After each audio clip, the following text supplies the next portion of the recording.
नमस्कार। मैं विनोद नेगी इस YouTube चैनल में आप लोगों का अभिनंदन करता हूं। जैसा कि आप सब लोग जानते हैं, दुनिया में एक बार पुनः कोरोना ने अपना कहर बरपा दिया है और कोरोना की इस दूसरी लहर में भारत में बहुत ज़्यादा लोग इसके शिकंजे में आ रहे हैं और जो विशेषज्ञ हैं वो तीसरी लहर की संभावना को व्यक्त कर रहे हैं। देश की जो स्वास्थ्य सिस्टम है वो पूरी तरीके से चरमरा गया है और इस बार की जो ये लहर है ये उत्तराखंड के कंदराओं में भी पहुंच गई है। गांव-गांव में लोग इसके दायरे में आ रहे हैं। हर गांव में लोग बीमार हो रहे हैं और चूंकि वहां पर अभी तक टेस्टिंग की सुविधा उपलब्ध नहीं है, आने वाले समय में लचर स्वास्थ्य व्यवस्था के कारण उत्तराखंड में ये महामारी का रूप ले सकता है। अतः सरकार के भरोसे में न रह करके हम सब लोगों को जो उत्तराखंड में है, दिल्ली जैसे नगरों की तरफ से पहाड़ की ओर कूच कर रहे हैं, उन लोगों से भी अपील की जाती है कि वो लोग कोरोना गाइडलाइंस का पूरी तरीके से पालन करें, अपना भी ख्याल रखें, दूसरों का ख्याल रखें, मास्क पहनें, 2 गज की दूरी बनाएं, सैनिटाइजर का समय समय पर प्रयोग करें ताकि पहाड़ जैसी विषम भौगोलिक जगहों पर ये अपना बीभत्स रूप न दिखा पाए। कोरोना की तीसरी जो लहर है, कहा जा रहा है विशेषज्ञों द्वारा कि तीसरी लहर में छोटे छोटे बच्चे भी इसके शिकंजे में आ सकते हैं, तब स्थिति ज़्यादा खराब होने की है संभावना व्यक्त की जा रही है। अतः एक बार पुनः आप लोगों को सचेत किया जाता है कि कोरोना गाइडलाइंस का पूरी तरीके से पालन करें। और जो देखा गया है, दुनिया में हर 100 साल बाद इस तरह की महामारी आती है। 1920 में भी प्लेग जैसी बीमारी आई थी जिसमें 5 करोड़ लोग पूरी दुनिया में इसके शिकार हुए थे। भारत भी इससे प्रभावित हुआ और कहा जाता है कि लॉकडाउन के कारण ही इस पर काबू पाया गया। क्योंकि देश के बहुत से राज्यों में लॉकडाउन लगा दिया गया है, कहीं आंशिक रूप से दिल्ली और उत्तर प्रदेश में भी लॉकडाउन लगा दिया गया है, महाराष्ट्र में भी। और जो सरकारें दावा कर रही है कि लॉकडाउन लगाने से इसमें कमी आई है, ये सरकार का दावा हो सकता है। दूसरी तरफ कहा जा रहा है कि टेस्टिंग कम हो रही है, इसलिए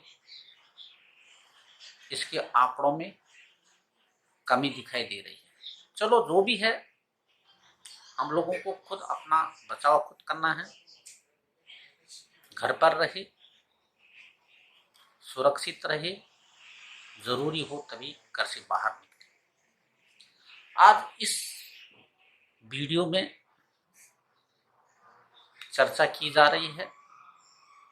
वैसे तो उत्तराखंड के अंदर जो मूलभूत मुद्दे हैं, जो केंद्रीय मुद्दे हैं, राजधानी घर्षण का मुद्दा है, परिसीमन का मुद्दा है, पलायन का मुद्दा है, बेरोजगारी का मुद्दा है, लचर स्वास्थ्य व्यवस्थाओं की मुद्दा है, पेयजल की समस्या है।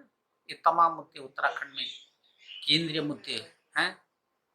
ये मूलभूत वहां पर परेशानियां हैं और इनमें से आज आपके साथ चर्चा की जा रही है। जो सबसे बड़ी समस्या आज उत्तराखंड के अंदर विभत्स रूप ले चुकी है वो है पलायन की समस्या। पलायन दो तरीका का होता है, एक पेट के लिए पलायन होता है, एक प्रतिभा का पलायन होता है। और राज्य बनने के 2 दशक बाद भी उत्तराखंड के अंदर पलायन पेट के लिए किया जा रहा है। प्रतिभा पलायन में हमें कोई गुरेज नहीं है, लेकिन उत्तराखंड राज्य के लिए जो परिकल्पना आपने की थी, जो परिकल्पना हमने की थी, शहीदों ने की थी, क्या हम ऐसे उत्तराखंड निर्माण करने में साकार हुए हैं? इस पर आज विचार करें, इस पर चर्चा करें। तो हम बात करते हैं पलायन की। आजादी से लेकर के 2000 तक, जब तक राज्य निर्माण हुआ, उत्तराखंड के अंदर 16,000 गांव में से 1,000 गांव इस दौरान आबादी विहीन हुई। और राज्य बनने के से लेकर के इन 18-20 सालों में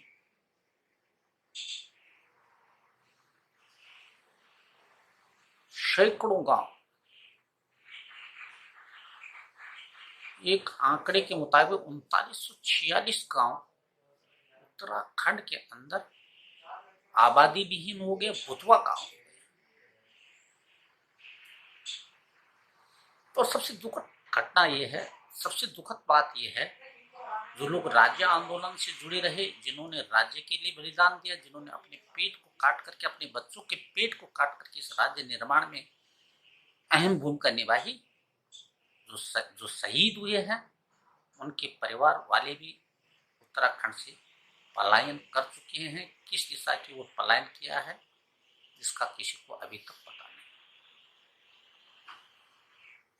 पलायन उत्तराखंड के अंदर नासूर बन गया। बंद कमरों में बैठ करके पलायन के ऊपर चर्चाएं होती हैं, लेकिन उसका जमीन पर कोई इस तरह का कार्य नहीं होता, कोई ऐसा रोड मैप तैयार नहीं किया जा सकता जिससे उत्तराखंड के अंदर पलायन रुके। 2017 में पलायन आयोग का गठन इस सरकार ने किया और उसने जो अपनी रिपोर्ट पेश की है, सरकारी रिपोर्ट है, आंकड़े हैं सरकारी, 55% लोगों ने उत्तराखंड के अंदर से जो पलायन किया, रोजगार के कारण पलायन किया। 20% लोगों ने शिक्षा के अभाव में, उच्च शिक्षा के अभाव में, गिरे हुए शिक्षा के स्तर के कारण उत्तराखंड से 20% लोगों ने पलायन किया। 8 से 10% लोगों ने चिकित्सा सुविधाओं के अभाव के कारण उत्तराखंड से पलायन किया। 7% लोग ऐसे थे जिन्होंने कृषि पैदावार में कमी होने के कारण उत्तराखंड के अंदर से पलायन किया। 5% उन लोगों ने उत्तराखंड से पलायन किया। जो जंगली जानवरों की से खेती को होने वाले नुकसान के कारण उन्होंने उत्तराखंड से पलायन किया। 4% लोगों ने सड़क, बिजली, पानी जैसी मूलभूत आवश्यकताओं के अभाव में उत्तराखंड से पलायन किया।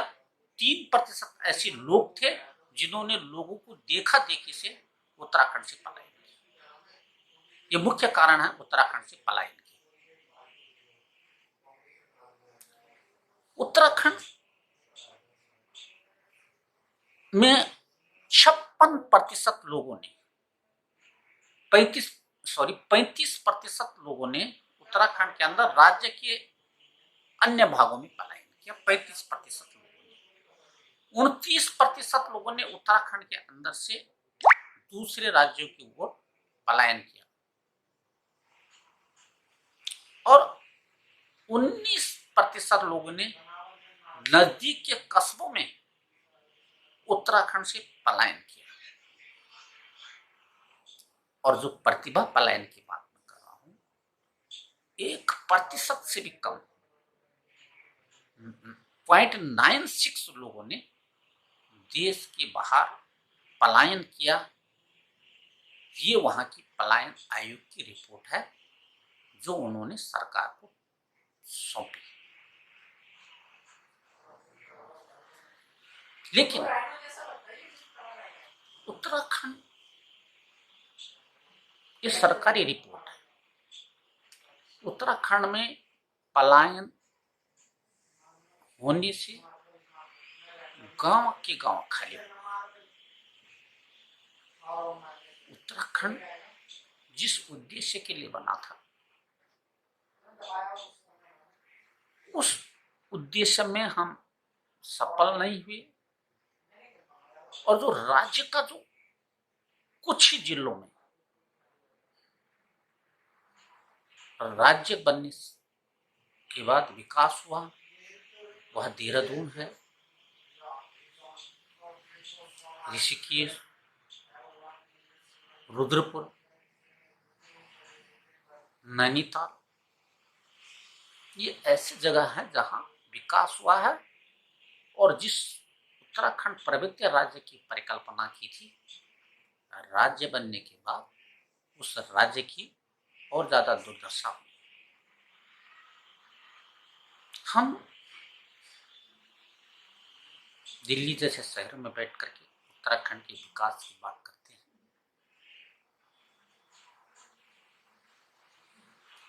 सरकारी रिपोर्ट के मुताबिक 12 लाख लोगों ने इन 10 सालों में उत्तराखंड से पलायन किया।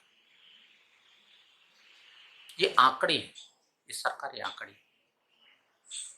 4 लाख लोग ऐसे हैं जिन्होंने पलायन किया, वो अभी भी गांव से जुड़ी हुई। लेकिन स्थिति इससे ज्यादा भयंकर है। तो सरकारी आंकड़े, उत्तराखंड का जो जनप्रतिनिधि है, उत्तराखंड का ठेकेदार है, उत्तराखंड का अध्यापक है, सरकारी सेवा में कोई भी व्यक्ति है, वो लोग उत्तराखंड से बाहर अपने ऐसाना बना चुके हैं। देहरादून, रामनगर, रुद्रपुर ऐसी जगहों में अपने घर बना चुके हैं। वो लोग सिर्फ नाम, कोटद्वार,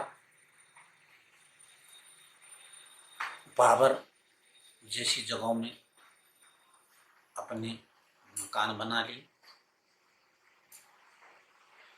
और एक अलग तरह का जो राज्य बनने के बाद वहां पे पलायन का एक अलग ट्रेंड हो गया कि लोग छोटे छोटे शहरों में गांव से पलायन करने लग गए। और इसका जो परिणाम निकला कि वहां की जो जमीन के भाव हैं, कोटद्वार हो, चाहे अपना रुद्रपुर हो, काशीपुर हो, देहरादून हो, नैनीताल हो, इन जगहों की जो जमीन की भाव है आसमान छूने लगे।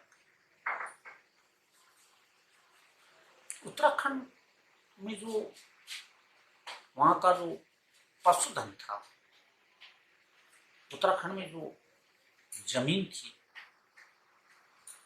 वो इसलिए भी वहां पे चल रही थी तो वहाँ का जो सेना से रिटायर आदमी होता था वो पहाड़ में जाता था, पहाड़ में रहता था, उसके बच्चे पहाड़ में पढ़ते थे, इसलिए वो पशु भी होते थे, खेती भी होती थी, स्कूल भी होते थे। लेकिन अब वहाँ का ये तमाम जो स्कूली का जाल उत्तराखंड के अंदर फैला हुआ था वो सिमट रहा है, स्कूली दनादन बंद होती जा रही है। उत्तराखंड के जो शहीद थे, उत्तराखंड के शहीदों ने जो परिकल्पना की थी, एक संस्था उत्तराखंड के शहीद हुए परिवार के लोगों को दिल्ली में सम्मानित करना चाहती थी। और जब उन परिवारों की खोज खबर लेने की कोशिश की गई तो परिवार, उन परिवारों का कहीं पता नहीं चला कि उत्तराखंड से उन्होंने किस दिशा की ओर पलायन किया।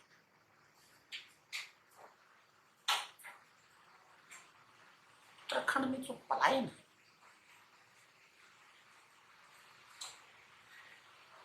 वो पलायन इसलिए बढ़ा कि हम वहां राज्य बनने के पहले और राज्य बनने के बाद भी एक विजनरी नेतृत्व वहां पैदा नहीं कर पाए, तो फिर ऐसे नेतृत्व को वहां मौका नहीं मिला कि वो पहाड़ को संवार सके, वहां का विकास कर सके।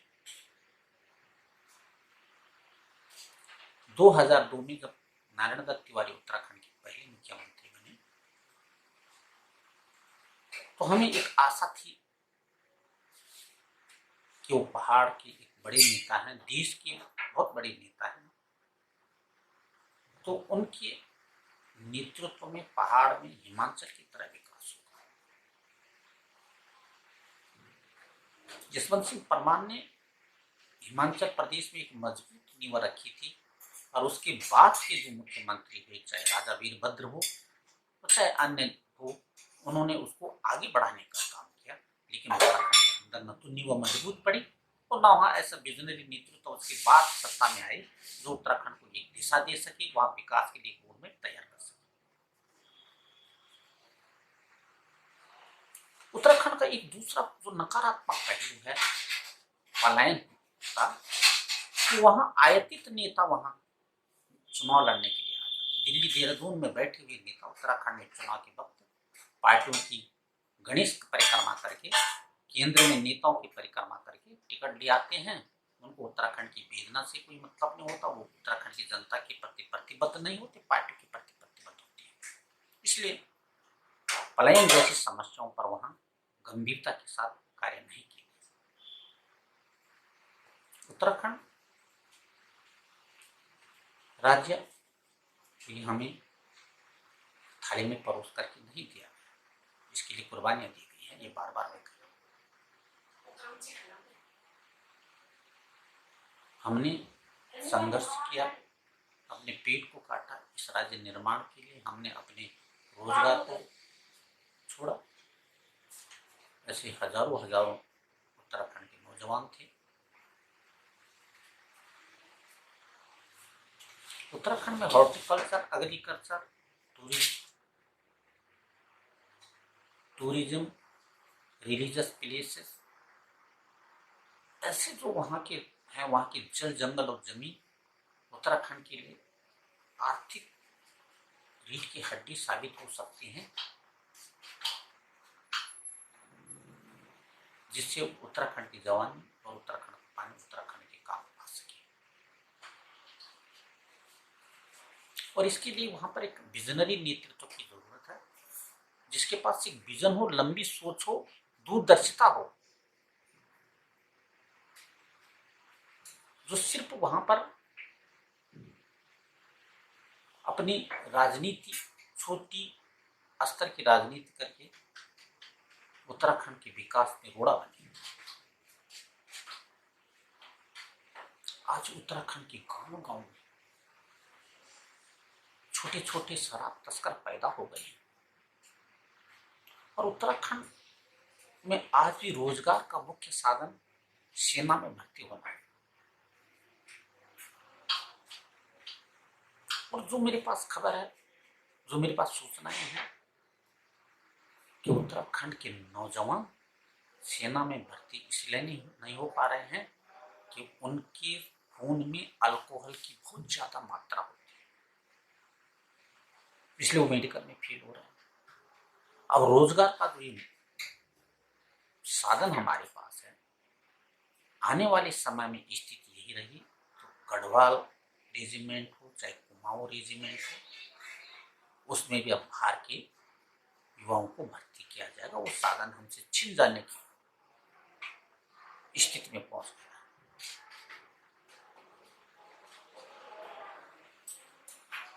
पहाड़ आज दुखी है, आज पहाड़ का आंदोलनकारी, आज पहाड़ से प्रेम करने वाले लोग आज इसलिए दुखी हैं कि वो अपनी आंखों से पहाड़ को लूटते हुए देख रहे हैं। नेताओं के पेट गुब्बारे की तरह फूलते जा रहे हैं। उत्तराखंड का बजट विकास का बहुत बढ़ गया है, लेकिन आज भी उत्तराखंड के अंदर विकास की पैदा होने की इंतजार किया जा रहा है।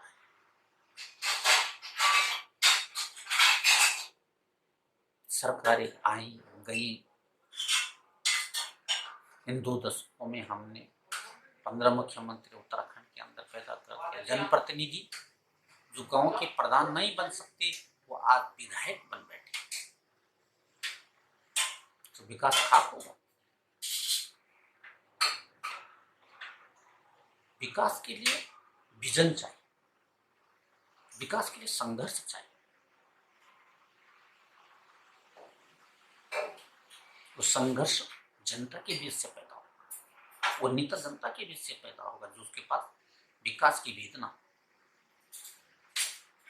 पलायन की वेदना हो कि पलायन कैसे रोकेगा, कैसे वहां की युवा पीढ़ी, कैसी वहां की जवानी और वहां का पानी उत्तराखंड के काम आए, कैसी ऐसी योजनाएं वहां सरकारें लाएं, ऐसा वहां का नेतृत्व लाए, तो निश्चित तौर पर जिस दिन उत्तराखंड के अंदर से पलायन रुकेगा उत्तराखंड का विकास होगा।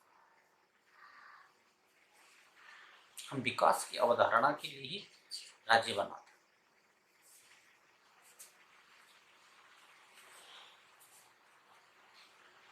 ये राज्य इसलिए भी मुझे दुख होता है कि कहा जा रहा है कि देश को आज जो देश के प्रमुख पद हैं उनके उत्तराखंड के लोग बैठे हैं, वो देश चला रहे हैं। लेकिन उत्तराखंड को चलाने के लिए हमारे पास एक विजनरी नेतृत्व नहीं है। हिमाचल में विकास हो सकता है, अन्य राज्यों में विकास हो सकता है, संसाधनों की कमी हमारे उत्तराखंड में भी नहीं, लेकिन उनका कैसे जनता के हित में दोहन किया जाएगा, ऐसा नेतृत्व की वहां जरूरत है।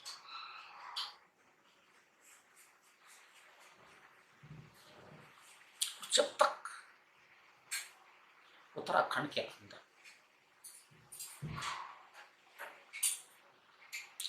विकास को रोकने के, विकास को आगे बढ़ाने के लिए, विकास तभी संभव है जब वहां सरकारें ठोस कदम उठाए, वहां विकास के लिए रोड मैप तैयार करे, वहां का जल जंगल और जमीन का जनहित में प्रयोग करे। निश्चित तौर पर विकास होगा, पलायन रुकेगा। 65% वहां की भूमि जो है आबाद नहीं हो रही। हमने जमीन जंगल से अपना नाता तोड़ दिया है।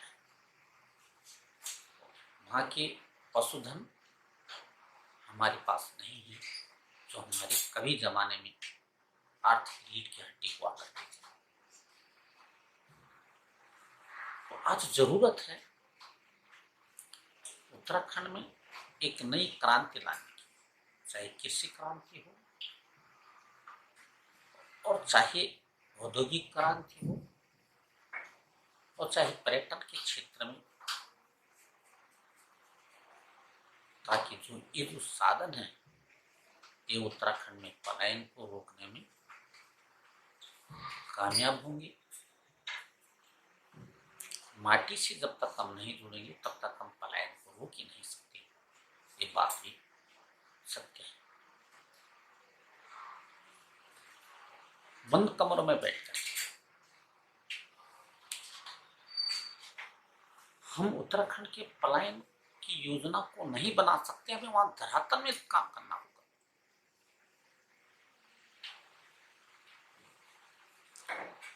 और जब वहां धरातल में बैठ करके वहां के धरातल के नेतृत्व पैदा होंगे, धरातल से नेता पैदा होगा जो अपने विकास की बात को खुद सोचेगा अपने तरीके से। दिल्ली से नेता जब तक नहीं भेजे जाएंगे, थोपे नहीं जाएंगे, वो विकास की बात नहीं कर सकते, ना उन्होंने की है, क्योंकि वो केंद्र से भेजे हुए हैं। वो उन्हीं नेताओं के प्रति प्रतिबद्धता है जिन्होंने उनको ये पद दिए हैं, वो जनता के प्रति प्रतिबद्ध है। उनकी मुख्यमंत्री की पद की कुर्सी तभी तक सुरक्षित है जब तक केंद्रीय नेतृत्व चाहता है, इसलिए उनको जनता के प्रति वो जवाबदेह नहीं है। तो जनता के प्रति वही जवाबदेह होगा जिसके पास एक विजन होगा विकास का, जिसके पास एक सोच होगी, जो उत्तराखंड में ये सोचेगा कि पहाड़ में राजधानी बनेगी तो राजधानी तभी उत्तराखंड का विकास होगा, गैरसैंण में राजधानी बनेगी तभी उत्तराखंड का विकास होगा। जो राजधानी का विरोध करेगा इसका मतलब उत्तराखंड का विरोध करेगा।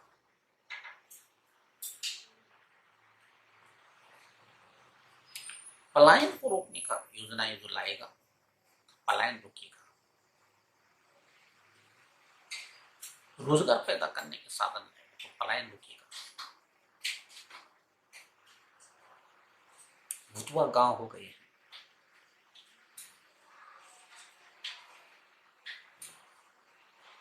ये मौका है सरकार के पास।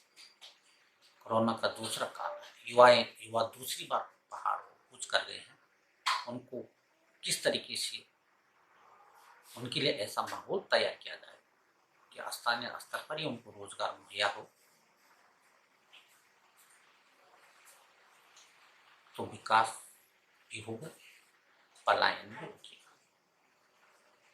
और निराश होकर के यदि दोबारा यदि वो लोग शहरों की तरफ पलायन कर गए तो उत्तराखंड में विकास की परिकल्पना की नहीं जा सकती। मौका है सरकार के पास, ये मौका है युवाओं के पास को वहां की जमीन, जल और जंगल से, और यदि युवाओं ने ये ठान लिया, यदि सरकार ने योजनाएं दी आई, यदि वहां विजनरी नेतृत्व राजनीतिक पार्टी ने दे दिया तो निश्चित तौर पर वहां पलायन जैसी जो मासूम बनी हुई समस्या है इसका निराकरण होगा, लोगों के हाथ में रोजगार होगा। जिन लोगों ने अपना घर छोड़ दिया वापस वो गांव की तरफ जाएंगे और फिर हमारा उत्तराखंड आबाद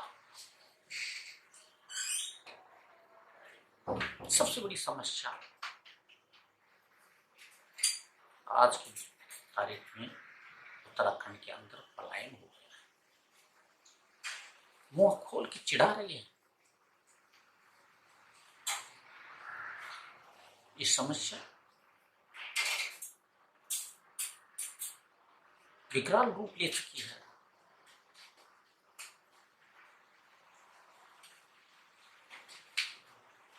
और ये जो सरकार नहीं जागी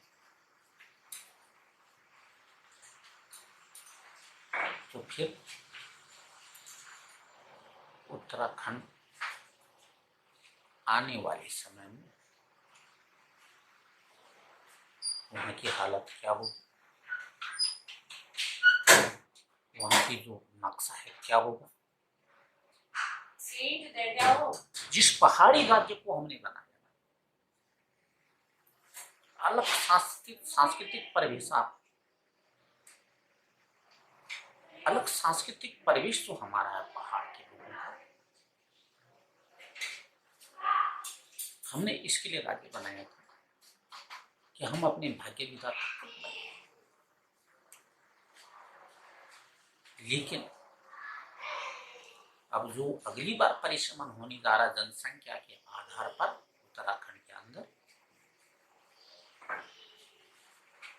तो अगला जो मुख्यमंत्री अब पहाड़ का नहीं बनेगा, और यदि पहाड़ का मुख्यमंत्री नहीं बनता तो फिर पहाड़ की सुध लेने वाला भी कोई नहीं होगा। इस बात को भी हमें ध्यान में रखना होगा।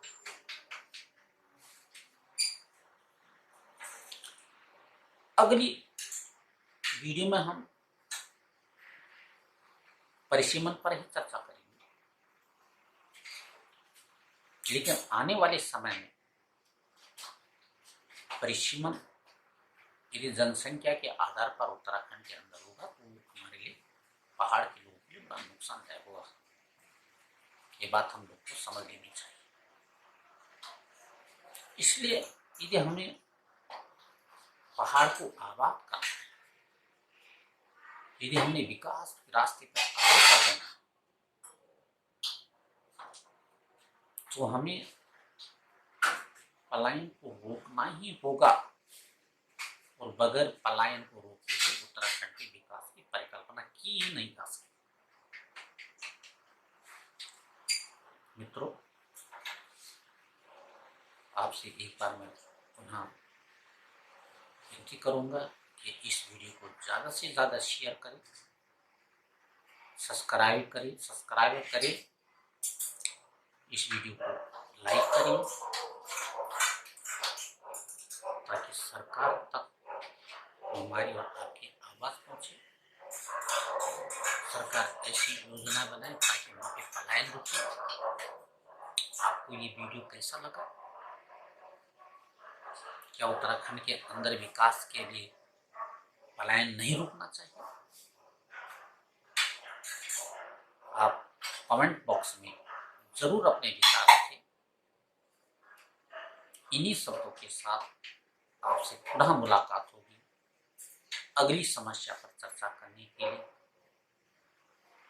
इन्हीं शब्दों के साथ जय उत्तराखंड, जय भारत।